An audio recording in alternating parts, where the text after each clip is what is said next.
What's up guys, it's Tom here and welcome to a brand new football news video, and we will talk about Newcastle United's incredible takeover, where Newcastle are set to become the richest club in the Premier League and probably the richest club in the world, because Newcastle United's proposed new owners who are from Saudi Arabia. It's actually the Saudi Arabia government. It's the prince who will be the king of Saudi Arabia very soon. They have access to 320 billion pounds of a fund, which is just an amount of money that an ordinary man or woman just can't comprehend. It's an incredible amount of money, and just to tell you guys how much money the owner or the future owner of Newcastle United has, this guy spent 450 million pounds on one painting, which just blows my mind. I mean it's absolutely insane. So the 300 million pound Saudi led takeover of Newcastle United is very close to completion, because the Saudi Sovereign Wealth Fund is already in the process of taking over the club. So Mike Ashley will leave Newcastle United, and I think the financial crisis hit Mike Ashley so hard in the pocket that he saw this great opportunity to get some cash, because they will actually transfer all 300 million pounds to him once the takeover is completed. So what do you think about this incredible news? Will Newcastle United be the next Manchester City, the next Paris Saint-Germain? How will they be able to cope with financial fair play, but also trying to make Newcastle as successful as possible? Is it a good move for the Premier League to still accept owners like this, especially after what happened with Manchester City? Do you expect Newcastle to win the title in the next 4 or 5 years? Because remember, Manchester City won the Premier League title just 4 years after they got taken over by basically the United Arab Emirates, a whole country, and also Qatar as a country owns Paris Saint-Germain. I don't like these kind of ownerships, but of course it will make the Premier League even more competitive and maybe even more exciting.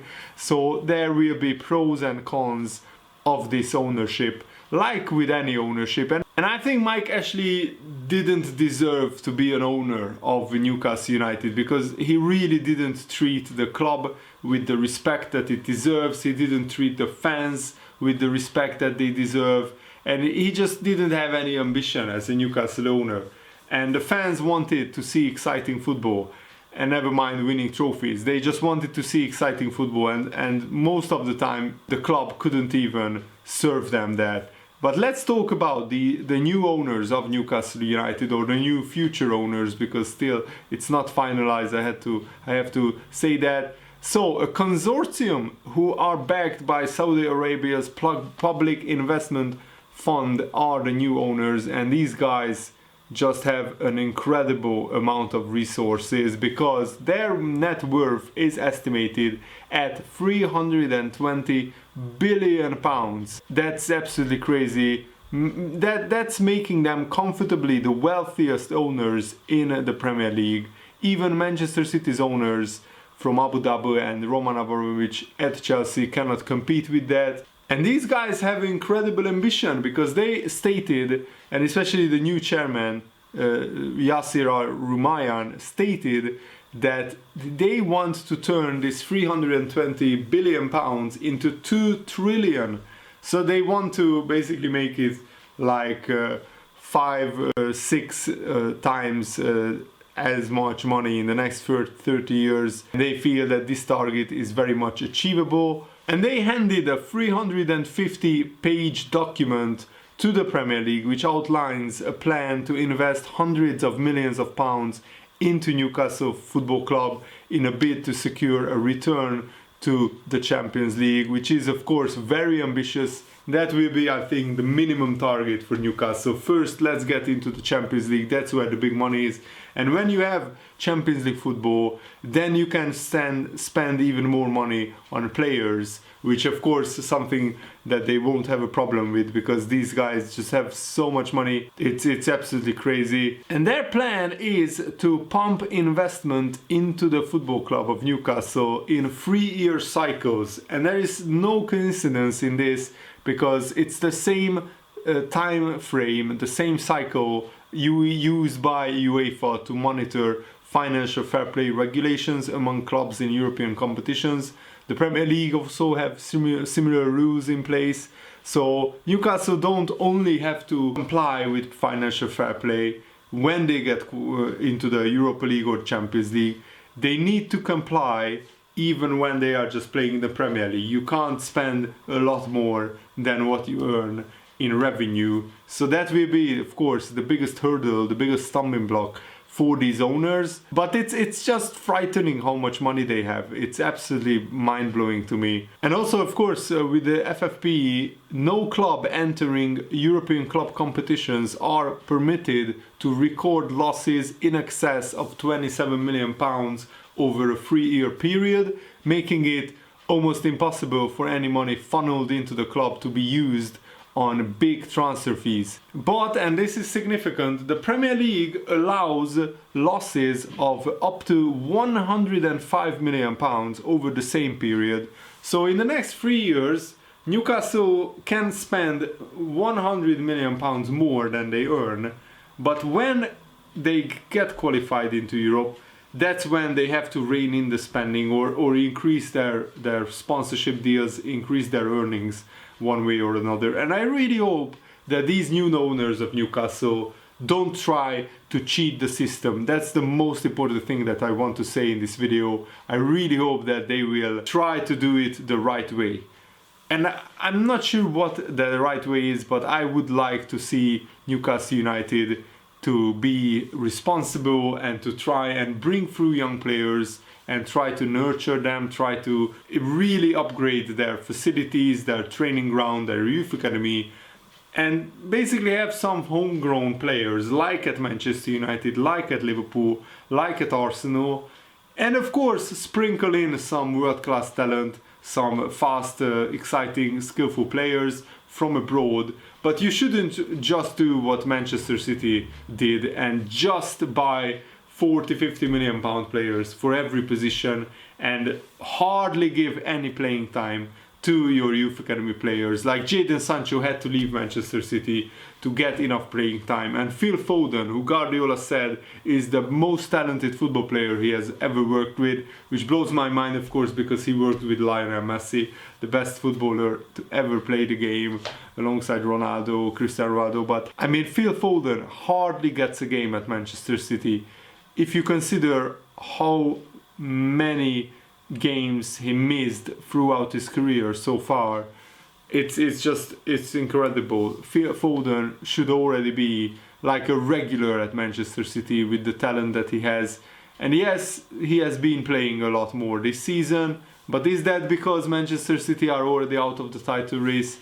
I think so. And we have to say that with financial fair play, both at the Premier League and UEFA level, there is extra scrutiny now for any sponsorship or commercial deals that involved parties that are in some way related to the owners or directors of the club. The fear being that the amounts being paid under those deals may not reflect the true market value of the sponsorship. We have seen allegations of this against Manchester City and Paris Saint-Germain in recent years, and especially in this turbulent financial crisis, that's even more relevant for new deals taking place, because you would expect that there would be a more depressed, lower sponsorship market in these uncertain times if at UEFA level, if more than 30% of revenue comes from a related party, then that would almost certainly trigger an investigation into that transaction. And in the Premier League, there is a rule that says that states that sponsorship deals may be restated at the fair market value if the league determine that the value was incorrect. The new owners will have to be mindful of that they can't artificially create sponsorship deals at this time. The rules are the rules, and clubs will be expected to comply with them, or they will face massive fines and points deduction, and maybe even being banned from the European competitions, and I really don't want to see Newcastle going down the same route as Manchester City. But I don't have high hopes, because these owners are not the bastions of perfect morals, and I don't know enough about the owners and about Saudi Arabia to tell you guys an accurate picture, but you probably heard of many great atrocities that they committed throughout the years. I don't want to get really into it, because I don't like to talk about a topic which I didn't do enough research on. There was just not enough time for me today to do enough research on the owners and what they are accused of, on what they allegedly did do.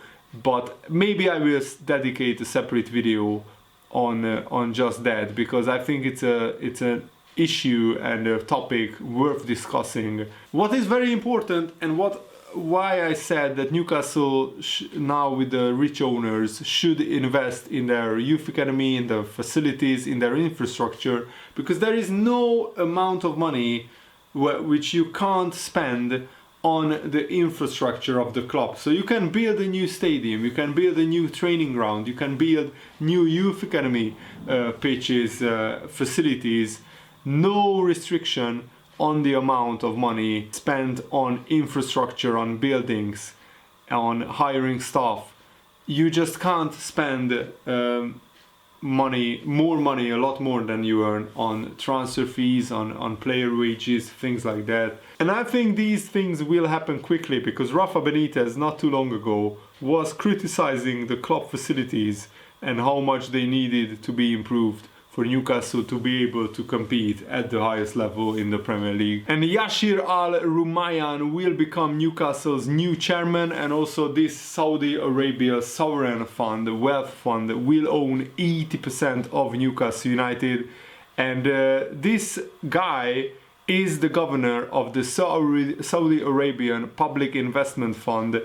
He is the chairman of Saudi Aramco, the largest oil company in the world, and sits on the board at Uber. So this guy is absolutely loaded. He is one of the richest guys in the world. He is a lot more rich than Roman Abramovich. He's even a lot richer than Sheikh Mansour, the owner of Manchester City. So Newcastle United, if it wasn't for financial fair play, they could blow everybody out of the water, and they could spend even more money than Man City spent. But the big question is, will financial fair play hold them back, or will they go the route of Manchester City by trying to evade the rules?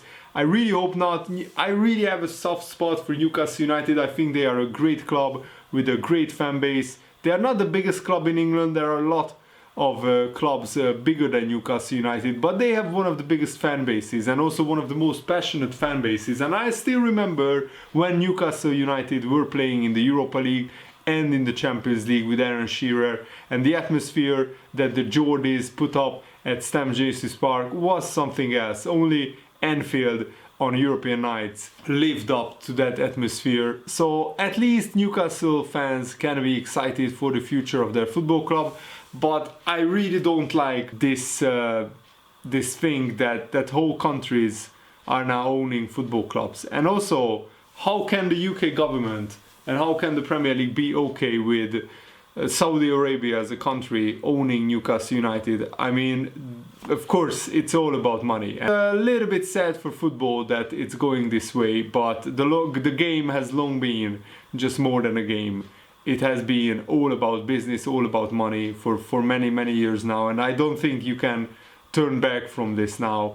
But I still think that there should be rules and regulations followed, and Newcastle shouldn't just be able to spend money like they have the biggest pot of cash, the biggest pile of cash. I think there should be structure, and Newcastle should follow the model of Manchester City, not in spending like crazy, but in building a great youth academy, building up the facilities, because Newcastle United don't have the facilities really up to the highest standard, and I think they should first and foremost build a new training ground, upgrade maybe their youth academy and all kind of facilities. So the youngsters who are coming through, the next generation of Geordie is coming through at Newcastle. They should have the best facilities and the best infrastructure to succeed and to reach the top level. And I think the Newcastle fans deserve some success, because they had to witness 13 years of sometimes dreadful football under Mike Ashley, and Mike Ashley really milked Newcastle dry without actually investing a lot of money into the club. He only kept Newcastle running to the bare minimum, so they survive in the Premier League, and they were in mid-table. They also got relegated under Mike Ashley. I think they got relegated twice, but straight away they got promoted. And there is also big talk of who could be Newcastle United's next manager. Let me tell you, it won't be Steve Bruce overseeing Newcastle, becoming this powerhouse in the Premier League. And it's still a big question, will Newcastle be as much of a powerhouse as Chelsea and Manchester City? Because with financial fair play, it's a lot more difficult now to just spend your way to the top of the Premier League. And I certainly don't want to see that Newcastle buying just players for 40, 50, 60 million pounds every season, 4 or 5 of them, and just stockpiling players on it and not focusing on the youth academy. Because how Manchester City were doing it in a very greedy way. They just wanted to buy the title basically, and they did. They already won the Premier League title multiple times. I think 4 Premier League titles in 8 years, which is great, don't get me wrong, but they did it in a way which never earned them the respect that they probably wanted to get. I think Newcastle have to go another way, otherwise they will be just another Manchester City, a club who just won the lottery basically, got a rich owners, and that's the only reason why they are successful. I think Newcastle United, what they should do is keep the club philosophy, which is exciting attacking football. If you are old enough to remember the Alan Shearer era of Newcastle United, where Newcastle were actually a great team. They almost won the Premier League even. They were, I think, 10 or 11 points clear of Manchester United at one point in January, but they couldn't hold on, and they finished second, but they still qualified for the Champions League. They had a great run in the Champions League as well. After losing the first 3 games in the group stage, they made history by winning the next 3 games and qualifying to the knockout stages. I still remember that season vividly. I fell in love with Newcastle a little bit, and they also went to the UEFA Cup semi-finals a few seasons after that as well. You also have to pay huge respect to Liverpool actually, because Liverpool, as I heard, we are not in the top 10 in terms of our owners are not in the top 10 wealthiest owners in the Premier League, but at the moment Liverpool is the best team in the Premier League. So it just shows how much money is in the Premier League right now, and it's absolutely crazy, absolutely mind-blowing. So the sources from England are claiming that cash has exchanged hands in the form of a deposit. So Mike Ashley already received a deposit, and also all relevant paperwork has now been signed, but it could be still 3 or 4 weeks until this takeover is finalized, because the process is quite long. The biggest problem for Newcastle is that in this financial crisis there are a lot of clubs who are expecting revenue losses. Newcastle could lose as much as £40 million in revenue because of the financial crisis now hitting the football world and many other sectors of the economy. So how can they circumvent that, and how can they build their club in these very uncertain times? I think it will be a slow process, or at least it should be a slow process. But do these owners have really the patience, or will they go the route that Manchester City did and just spend crazy amounts of money on transfer fees? But I'm sure that with UEFA, after the Manchester City debacle, they won't allow that. And I don't want Newcastle to go down that route. I really want Newcastle to be different, because they have such a great fan base, and I really wish them all the best. I really hope that they do it the right way, slowly, gradually building the club up season after season, and just don't buy 40 million pound players for every position, because that's just ridiculous. But let me know what you think in the comments below, and thanks for watching. Hope you enjoyed this. See you later, guys. Goodbye.